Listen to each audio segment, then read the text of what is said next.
The conference room on the 47th floor of Moretti Holdings smelled like desperation and cold espresso. 25 of the most brilliant financial minds in the country had been locked inside for 72 hours straight. Ivy League degrees papered the walls of their collective resumes. Harvard, Yale, Princeton, and Wharton. They had been flown in on private jets, paid obscene sums, and given one task: find the traitor bleeding $12 million from the Moretti empire. They had failed. Crumpled papers littered the mahogany table like fallen soldiers. Ties hung loose. Eyes were bloodshot. The air hung thick with the stench of stale sweat and shattered egos. One by one, the experts had thrown up their hands, muttering about impossible variables and insufficient data. And through it all, no one noticed the cleaning lady.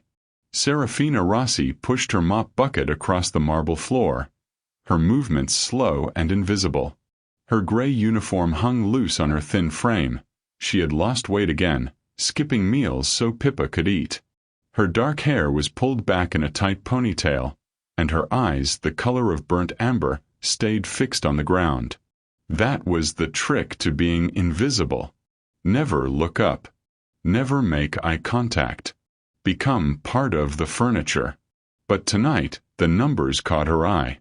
A spreadsheet glowed on an abandoned laptop screen, and Serafina's brain, that traitorous, brilliant brain she had tried so hard to silence, woke up like a beast from slumber.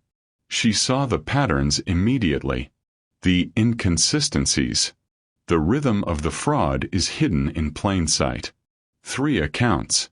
Rotating transfers. A signature delay of exactly 4.7 days between each transaction. It was elegant, really. Almost beautiful in its deception. Without thinking, she reached into her pocket, pulled out a yellow sticky notepad, and began to write. Her mop handle rested against her hip. Her pen moved in quick, sharp strokes. 60 seconds later, she tore off the note and placed it gently on the conference table, next to a cold cup of coffee. She didn't notice the security camera in the corner. She didn't notice the man watching from the shadows of the adjacent office, his dark eyes narrowing as he witnessed something that would change both their lives forever. Serafina picked up her mop and walked out, never once looking back. Behind her, the sticky note read, "Your traitor is Marcus Bellini. Accounts 7491, 7623, and 7812. He transfers on the 4th, 11th, and 18th of every month. The money is in his wife's maiden name. You're welcome. Asterisk. Thank you for sticking around with me, and welcome back, my wonderful story family. If you're already hooked in for today's story and ready to enjoy it, click subscribe and let me know in the comments where you're watching from. Because tomorrow, I will be giving you another story just as interesting as this one. And you don't want to miss it. Now back to the story. The hallway was empty when Serafina felt the temperature drop. She had learned to trust that instinct, the primal awareness that prey develops when a predator is near. Her hand tightened on the mop handle as she turned, slowly, to face the darkness behind her. Dante Moretti stepped out of the shadows like smoke taking human form. He was tall, well over 6 feet, with the kind of broad shoulders that spoke of controlled violence. His suit was charcoal gray, perfectly tailored, and probably cost more than Serafina made in a year. His hair was as black as a raven's wing, swept back from a face that belonged on ancient Roman coins. Sharp jaw, straight nose, lips that looked like they had forgotten how to smile. But it was his eyes that made her blood run cold. They were the color of a winter storm, pale gray with flecks of ice blue, and they held absolutely no warmth. These were the eyes of a man who had ordered deaths, who had watched the light leave other men's souls without flinching.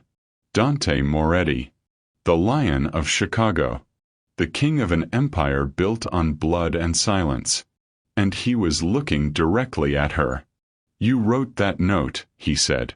His voice was low, smooth, and dangerous, like velvet wrapped around a blade. Serafina's heart hammered against her ribs, but she forced her expression to remain neutral. She had survived worse than powerful men. She had survived poverty, hunger, watching her parents die in a car crash when she was 19, watching her dreams of becoming a forensic accountant crumble when she had to drop out of college to raise her sister. She would not flinch now. "I don't know what you're talking about, sir," she said, her voice steady. "I just cleaned the floors." Dante took a step closer. Then another. The distance between them shrank until she could smell his cologne. Something dark and woodsy, like a forest after rain. "Don't lie to me," he said softly. "I watched you on the security feed. 60 seconds. 25 experts couldn't do in 3 days what you did in 1 minute." His eyes searched her face. "Who are you?" "Nobody," Serafina said. "I'm nobody." The word tasted like ash on her tongue because it was true. She was nobody. A ghost. A woman who had been erased by circumstances, buried alive by debt and duty. Dante studied her for a long moment. Something shifted in his gaze. Curiosity, perhaps, or calculation. "Nobody solves $12 million fraud cases with a sticky note," he said. "Nobody doesn't have eyes like yours. Eyes that see everything." He leaned closer, and Serafina held her ground even though every instinct screamed at her to run. "Tell me your name." "Serafina," she whispered. "Serafina Rossi." "Serafina," he repeated, and the way he said it, slow, deliberate, like he was tasting each syllable, made something flutter in her chest. "Tomorrow morning at 9 o'clock, you will come to my office. 48th floor. I have a cleaning shift. You don't work as a janitor anymore." His tone left no room for argument. "You work for me now." Before she could respond, he turned and walked back into the shadows, disappearing as silently as he had appeared. Serafina stood frozen in the empty hallway, her mop still clutched in her white-knuckled grip, her heart pounding with a mixture of terror and something else. Something that felt dangerously like hope. The apartment building on South Ashland Avenue looked like it was being held together by prayers and peeling paint. Serafina climbed the 4 flights of stairs because the elevator had been broken for 6 months. The hallway smelled like mildew and someone's overcooked cabbage. A cockroach scuttled across the stained carpet, and she didn't even bother to step around it anymore. This was home. This was survival. She unlocked the 3 deadbolts on her door, a necessity in this neighborhood, and stepped inside the cramped studio apartment. Pippa was asleep on the fold-out couch, her small frame barely making a lump under the threadbare blanket. At 14, she looked younger and frilier. The congenital heart defect she had been born with was slowly stealing her strength, turning her skin pale and her lips faintly blue. The surgery would cost $80,000. Insurance covered some. Serafina had scraped together the rest through 3 jobs, meal skipping, and one terrible, desperate decision 6 months ago. Carlos. The loan shark had seemed like the only option when Pippa had collapsed at school, and the hospital demanded a deposit. Carlos had smiled with too many teeth and handed over $50,000 in cash like it was nothing. The interest rate was criminal. The consequences for non-payment were worse. And now, as Serafina placed her mop bucket in the corner and sank onto a folding chair, she heard the knock she had been dreading. 3 slow raps. Then 2 quick ones. Her blood turned to ice. She opened the door to find Carlos leaning against the frame, flanked by 2 men who looked like they bench-pressed cars for fun. Carlos himself was thin and wiry, with a face like a rat and gold teeth that glinted when he smiled. "Serafina, mi amor," he purred, pushing past her into the apartment. "You've been avoiding my calls." "I've been working," she said, positioning herself between Carlos and the couch where Pippa slept. "I'll have the money soon." "Soon?" Carlos laughed, a high, unpleasant sound. He picked up a framed photo of Serafina and Pippa, studied it, then set it down carelessly. "You're 3 payments behind. That's $15,000 in interest alone. Soon doesn't pay my bills. Please." The word felt like broken glass in her throat. "Just give me more time. My sister." "Your sister?" Carlos glanced at Pippa's sleeping form, and something ugly flickered in his eyes. "She's very pretty. Very valuable to certain people, if you understand my meaning." The threat hit Serafina like a physical blow.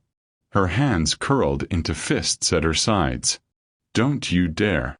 "1 week," Carlos interrupted, holding up a single finger. "You have 1 week to get me $50,000. Every penny. Or I take something of equal value." His eyes slid to Pippa again. Something precious. He walked to the door, pausing to look back over his shoulder. "Clock's ticking, mi amor."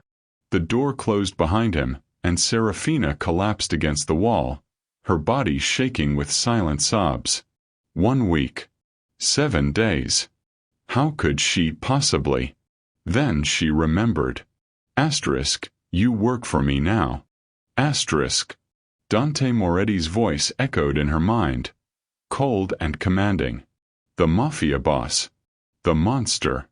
The only man in Chicago who might be powerful enough to match Carlos. Tomorrow morning.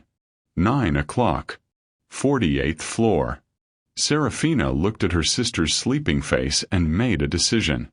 She would walk into the lion's den. She would sell her genius to the devil himself if it meant keeping Pippa safe. Some cages, she realized, were chosen. The lobby of Moretti Holdings was a cathedral of glass and marble, designed to make visitors feel small.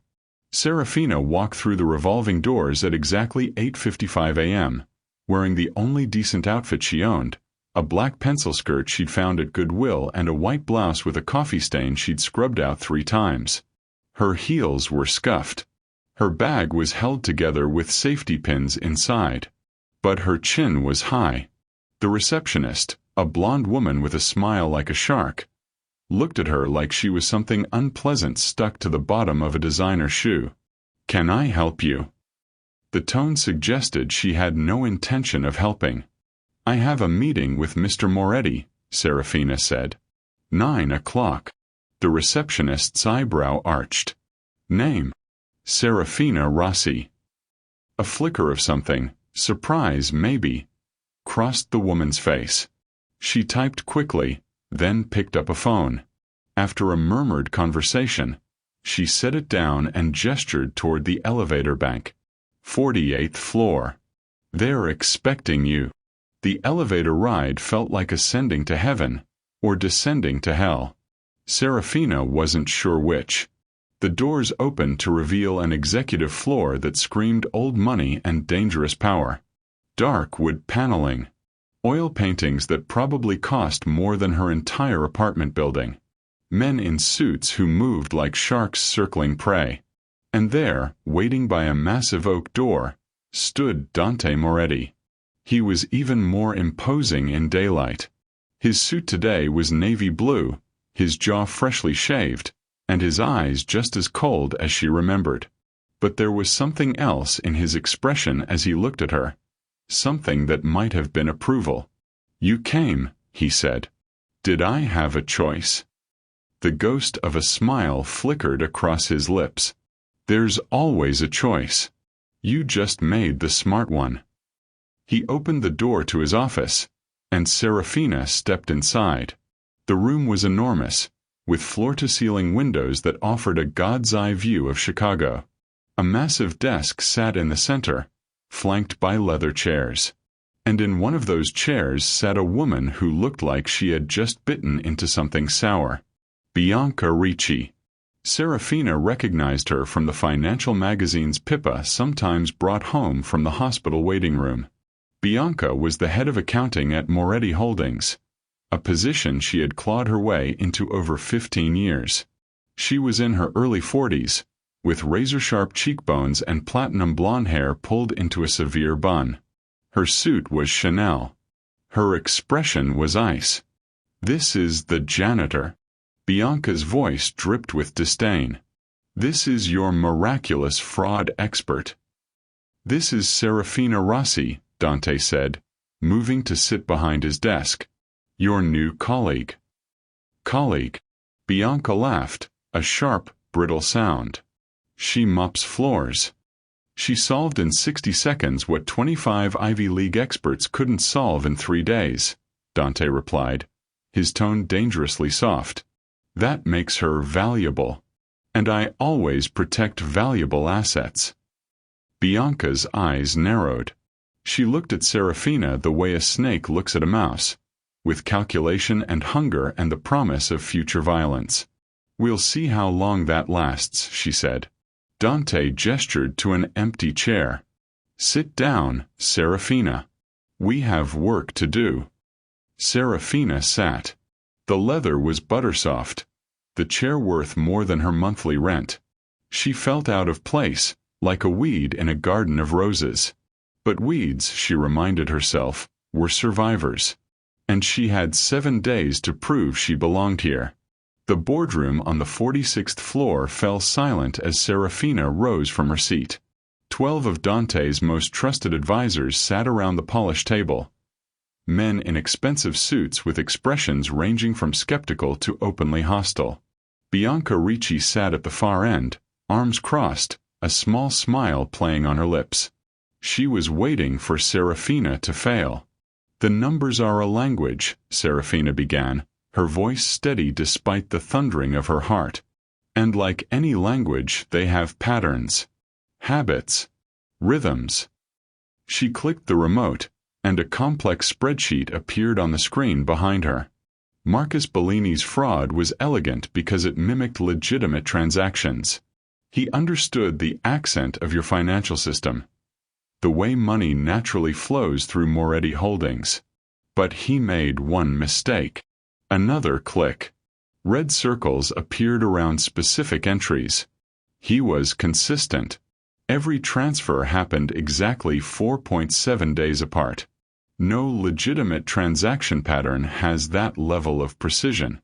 Human beings are messy. They forget. They get distracted. They transfer on random days. But Bellini, he was a machine. And machines leave fingerprints. She walked to the screen, tracing the pattern with her finger.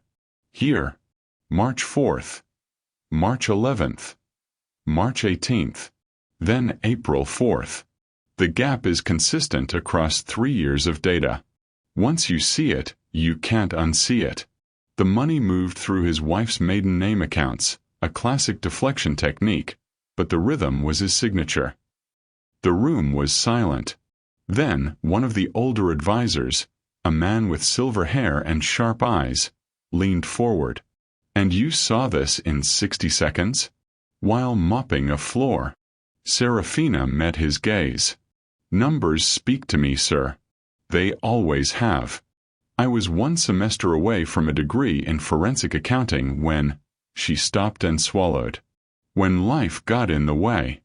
From his seat at the head of the table, Dante watched her with an unreadable expression. "Show them the projected losses if Bellini had continued," he said quietly. Serafina clicked again. A graph appeared, a steep upward curve in red. At his current rate, Marcus Bellini would have drained approximately $47 million from Moretti Holdings over the next 5 years. The fraud wasn't just clever. It was patient. He was playing a long game. She turned to face the room. "Gentlemen, you were looking for a thief. What you had was a parasite. And parasites don't steal, they drain. Slowly. Quietly. Until the host dies and never understands why." The silver-haired advisor let out a low whistle. "Where did you find this woman, Dante?" "Mopping my floor," Dante replied, and for the first time, Serafina detected something like warmth in his voice. Sometimes talent hides in the most unexpected places. Bianca Ricci's smile had frozen into something brittle and dangerous. Serafina didn't miss the look she gave her, a look that promised retribution. But for now, in this moment, Serafina Rossi had done something she hadn't done in years. She had proven herself. The threat came when Serafina least expected it. She had spent 3 weeks at Moretti Holdings, slowly earning respect through sleepless nights and relentless work. The board meeting was tomorrow, a high-stakes presentation where she would reveal her comprehensive analysis of the company's entire financial infrastructure. 3 years of data. Thousands of transactions. Every vulnerability, every strength, and every hidden pattern laid bare in a 200-page report. It was her masterpiece. Her proof that she belonged. At 11 p.m., Serafina saved the final version, backed it up to the company server, and finally allowed herself to breathe. Pippa's next payment to Carlos was due in 3 days. Dante had already advanced her a significant portion of her salary, enough to buy time if not freedom. She was going to survive this. At 11:05 p.m., Bianca Ricci entered the empty office. She moved like a ghost through the darkened floor, her heels silent on the carpet. She sat down at Serafina's computer, typed in a series of commands she had obtained through careful manipulation, and watched as the file was deleted. Then the backup. Then the cloud storage. Bianca smiled, a cold, satisfied expression that never reached her eyes. "Let's see how brilliant you are now, little janitor," she whispered. She was gone before midnight, leaving no trace except the destruction she had wrought. At 6 a.m., when Serafina arrived to do a final review, she found an empty folder where her life's work had been. The scream that tore from her throat echoed through the empty floor. Gone. All of it. Gone. Hours of sleep lost. Meals skipped. Everything she had sacrificed to prove her worth, erased with a few keystrokes. The board meeting is in 8 hours. Serafina sank into her chair, her body trembling. For one terrible moment, she wanted to give up, to accept that she was exactly what the world had always told her she was. Nothing. Nobody. A cleaning lady with delusions of grandeur. Then Pippa's face flashed in her mind. Those trusting eyes. That weak heart that needed surgery. Serafina straightened her spine, cracked her knuckles, and opened a new document. She had 8 hours. She had a photographic memory. And she had absolutely nothing left to lose. Dante Moretti couldn't sleep. This was not unusual. Sleep was a luxury for men who didn't have enemies, and Dante had more enemies than he could count. But tonight, something else kept him awake, a restlessness he couldn't name. At 3:47 a.m., he found himself in the security office, scanning the building's camera feeds out of habit. Most floors were dark and empty, except one. Floor 46. The finance department. A single light burned in the corner office. Serafina's office. Dante leaned closer to the screen, frowning. She should have gone home hours ago. The board meeting wasn't until 9. The camera showed her hunched over her computer, typing with a speed that seemed almost inhuman. Papers surrounded her like fallen leaves. Her hair had come loose from its ponytail, spilling around her face in dark waves. She looked exhausted, desperate, and utterly determined. Then she picked up her phone. Dante clicked the audio feed, an invasion of privacy he would never apologize for. The Mafia boss did not become the Mafia boss by respecting boundaries. "Hey, sweetheart," Serafina's voice came through, rough with fatigue but soft with love. "Why are you awake? It's so late." A small voice answered. "Pippa," Dante realized. The sister was killing herself to save. "I had a nightmare," the girl said. "Can you tell me a story? Please." Serafina didn't hesitate. Even as her fingers continued to fly across the keyboard, she began to speak. Once upon a time, there was an invisible girl who lived in a castle made of shadows. Everyone thought she was nothing, Just dust on the floor, just a breeze through the halls. But the invisible girl had a secret. She could see things others couldn't. She could see the truth hidden in numbers, the patterns in the stars, and the magic in ordinary things. Her typing never stopped. Numbers flowed onto the screen. 3 years of complex financial data reconstructed from pure memory. One day, a powerful lion noticed the invisible girl. He was the king of the castle, feared by everyone. But when he looked at her, really looked, he saw that she wasn't invisible at all. She was made of light. And together they would fight the darkness. Dante's chest tightened. He had been called many things in his life. Monster, devil, king, but never a lion who could see light in darkness. For 4 hours, he watched her work. She rebuilt the entire report from memory while singing fairy tales to her sister, while solving equations that made his best accountants weep, while being more than anyone had ever asked her to be. By 7 a.m., when the first employees began to arrive, Serafina Rossi had accomplished the impossible. And Dante Moretti had witnessed something he had never expected to find in his cold, calculated world. He had witnessed love made manifest. The sun was just beginning to paint Chicago gold when Serafina heard the door open. She didn't look up. She couldn't. Every ounce of energy she had left was focused on the final pages of her rebuilt report. Her eyes burned. Her head throbbed. Her hands trembled over the keyboard. Then a paper cup appeared at the edge of her vision, steam curling from its lid. "Double espresso," Dante's voice said. "2 sugars." I took a guess. Serafina blinked, finally raising her head. The Mafia boss stood beside her desk, his jacket discarded, his sleeves rolled to his elbows, and his tie loosened. He looked almost human.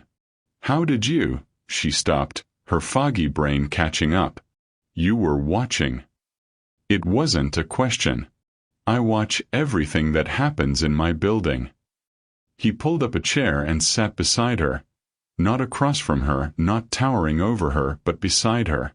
Like an equal. "You rewrote a 200-page report from memory in one night." "I didn't have a choice." "There's always a choice," Dante said quietly. "You could have given up. You could have run. Instead, you fought." His gray eyes studied her face. "Why?" "Because I have something worth fighting for. Your sister. Pippa." Just saying her name gave Serafina strength. "She's everything. She's the reason I get up in the morning, the reason I mop floors and skip meals and sell myself to." She stopped abruptly, horrified at what she had almost revealed.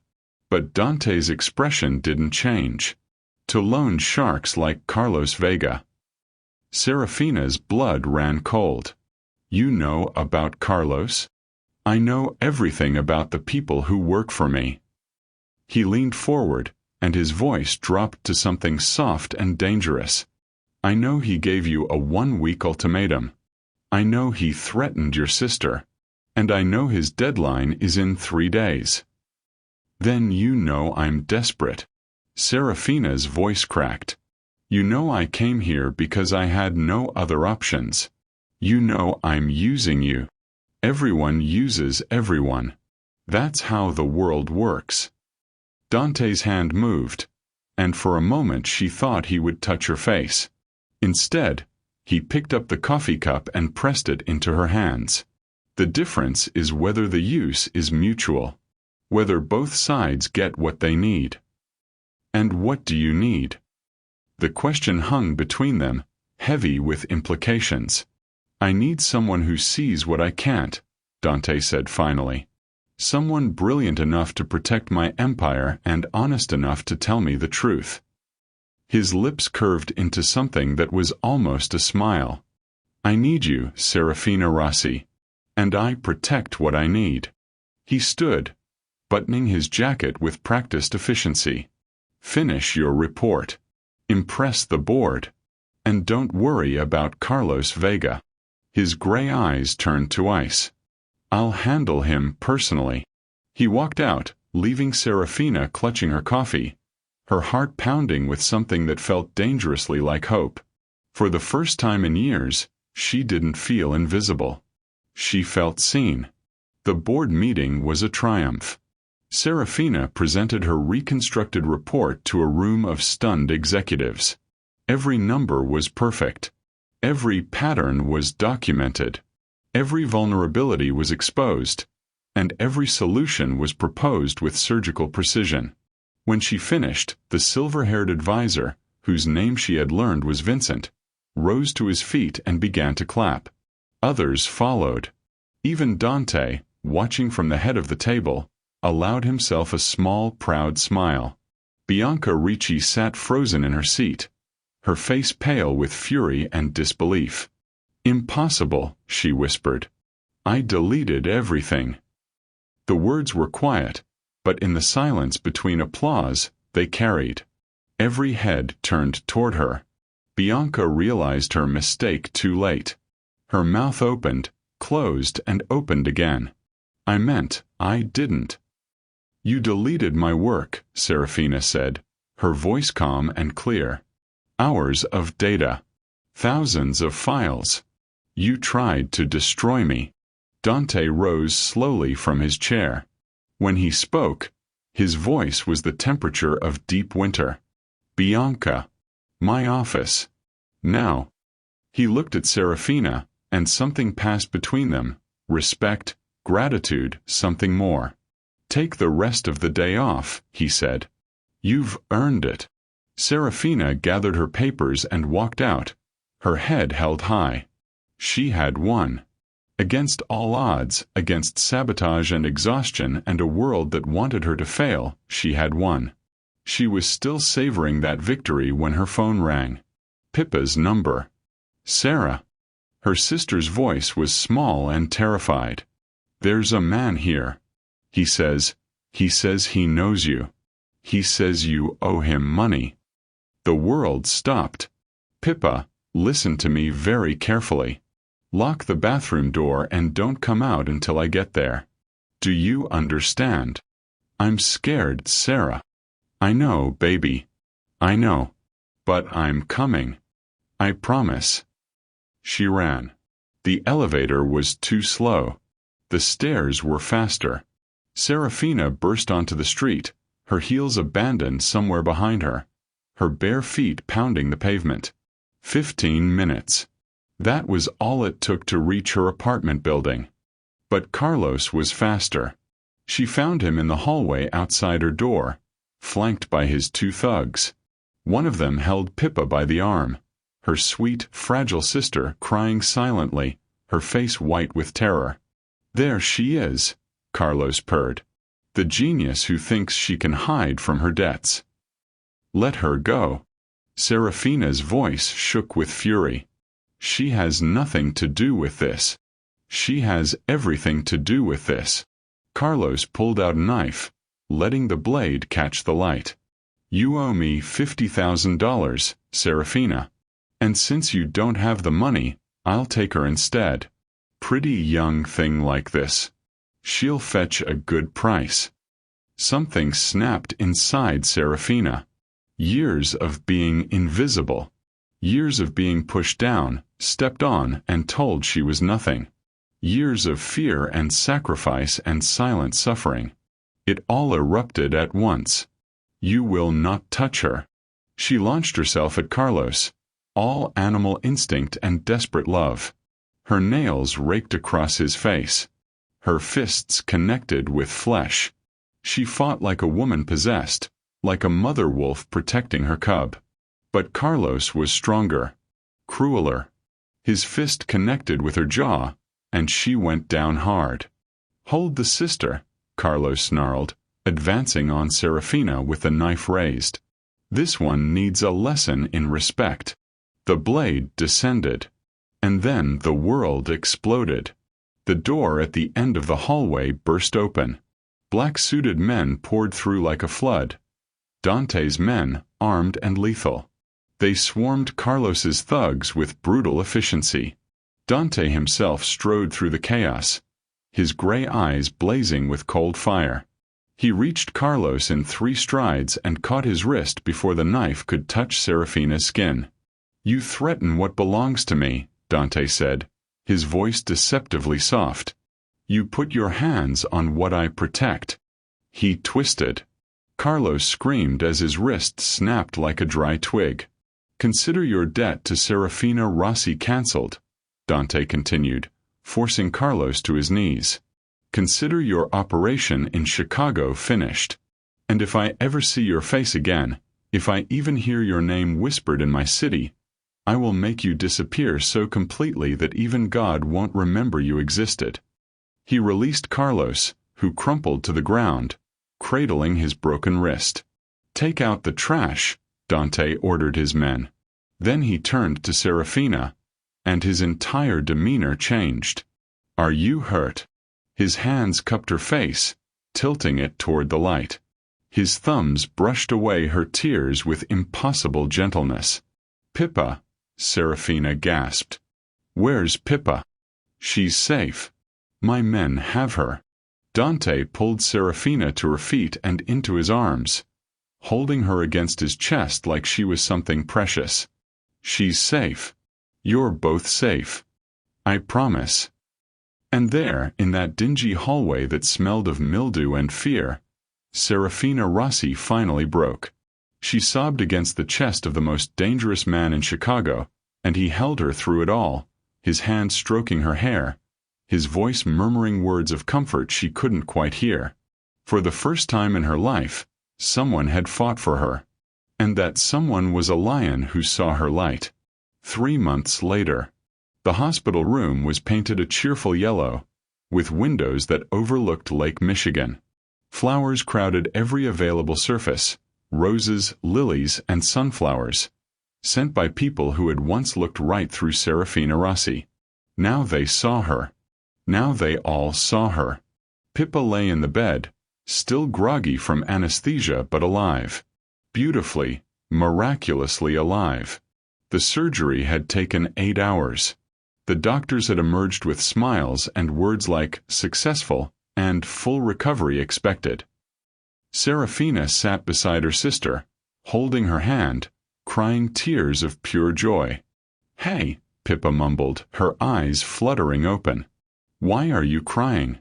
Did we win?" Serafina laughed through her tears. "Yeah, baby. We won." "Is the lion man here?" Serafina turned to look at the doorway, where Dante Moretti stood with his hands in his pockets, watching them with an expression she had never seen on his face before. Softness. Vulnerability. Hope. "He's here," Serafina said. Dante walked to the bed, and when he looked at Pippa, his stern features relaxed into something almost like a smile. "You must be the princess from the fairy tale," he said. "The one who needed saving."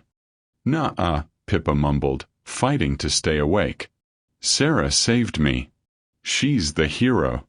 You're just the lion."